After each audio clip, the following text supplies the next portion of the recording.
For 3 decades, a Michigan resident regarded a peculiar rock-like object he discovered in a smoking hole on his property as a mere worthless stone. He used it as a doorstop to keep his backyard shed ajar. In 1988, while considering the purchase of an older farm in Edmore, Michigan, the property's owner guided David Macer through a tour. During the tour, Macer noticed a large stone propping open the shed door. Although he initially paid little attention to it, the odd-looking rock stuck in his mind. Eventually, he inquired about the rock, and the property owner revealed a fascinating tale. According to the property owner, he had witnessed this rock fall from the night sky during his childhood in the 1930s. In an attempt to recover the extraterrestrial stone, he and his father ventured out to the fields the following morning. They discovered the stone jutting from a crater, still emitting heat. Its weight and distinct characteristics left both father and son astounded. Given its heft, they decided to employ it as a doorstop. Macer accepted the stone from the property owner when he acquired the property and utilized it as a doorstop for over 30 years. The unusual stone never ceased to amaze those who encountered it. Macer's children even took it to school for show and tell. However, in 2018, after a meteor shower in Michigan resulted in people discovering meteorites in their own backyards, Macer began contemplating whether there was more to the stone than met the eye. He wondered if the property owner's story about it being a meteorite could be accurate. While Michigan residents were finding meteorites and selling them for substantial sums, Macer couldn't help but wonder about the potential value of his doorstop. Nonetheless, there was a critical question to address. Was this truly a meteorite, or just an ordinary, unremarkable rock? Macer consulted a friend who had studied geology at Central Michigan University. His friend referred him to Dr. Mona Seals, a professor at CMU, for a professional evaluation. Dr. Seals wasn't overly optimistic, since she had been approached countless times with claims of meteorites that frequently turned out to be conventional rocks. However, when she examined Macer's stone, Dr. Seals quickly realized that they were dealing with something extraordinary. The stone displayed all the telltale signs of a meteorite. To confirm her suspicions, she used X-ray fluorescence to analyze its composition. The examination revealed that Macer's doorstop was 88% iron and also contained 12% nickel, a metal predominantly found in meteorites. This substantial space rock weighed over 22 pounds and became the 6th largest meteorite of its kind to be discovered in Michigan. Based on this pedigree, Dr. Seals estimated that the meteorite could potentially fetch up to $100,000 at auction. However, she wanted to be cautious and not make any promises.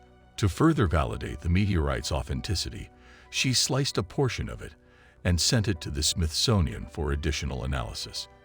Geologist Catherine Corrigan at the Smithsonian conducted further tests and corroborated Dr. Seals' findings. With the meteorite's identity firmly established, Macer was faced with a decision. Should he sell the meteorite to a museum or a private collector seeking to profit from it? Regardless of his choice, he pledged to donate 10% of the sale proceeds to CMU for geological research funding. Macer's meteorite, now known as the Edmore meteorite, remains a subject of ongoing analysis as researchers seek to discover any rare elements it may contain. Although meteorites are relatively common on Earth, one extraordinary stone found on the Moon had no business being there to begin with. This peculiar lunar rock tells a unique story, commencing 2 years after Neil Armstrong and Buzz Aldrin's historic moon landing. NASA initiated the Apollo 14 mission with the intention of making a significant impact on scientific knowledge. The mission's crew, including Commander Alan Shepard, Command Module Pilot Stuart Roosa, and Lunar Module Pilot Edgar Mitchell, embarked on a 9-day journey to the Moon. Upon their arrival on the Moon's surface, the astronauts collected nearly 100 pounds of lunar rocks. These findings were set to revolutionize our understanding of lunar minerals and geological processes.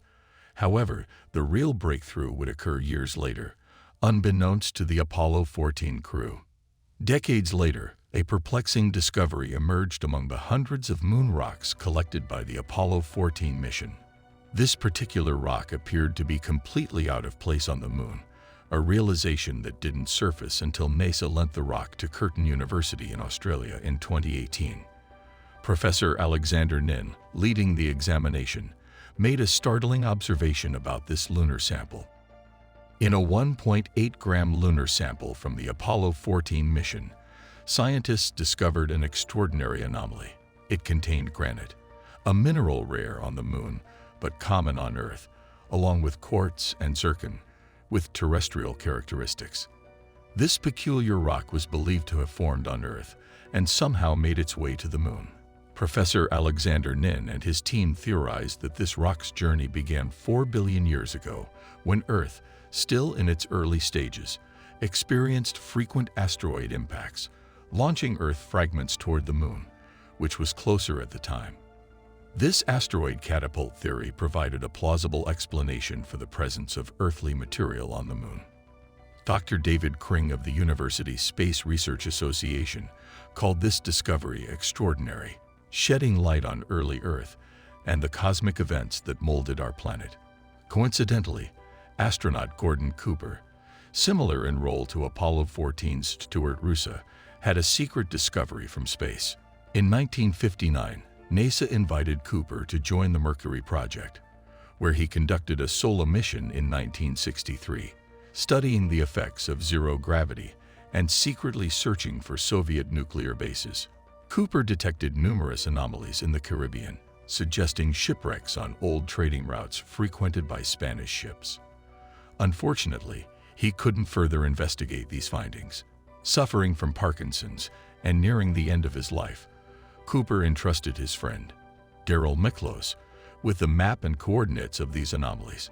Miklos embarked on a mission to explore Cooper's discoveries, and by mid-2017, they had found valuable artifacts in 5 locations, including an anchor from the Christopher Columbus era.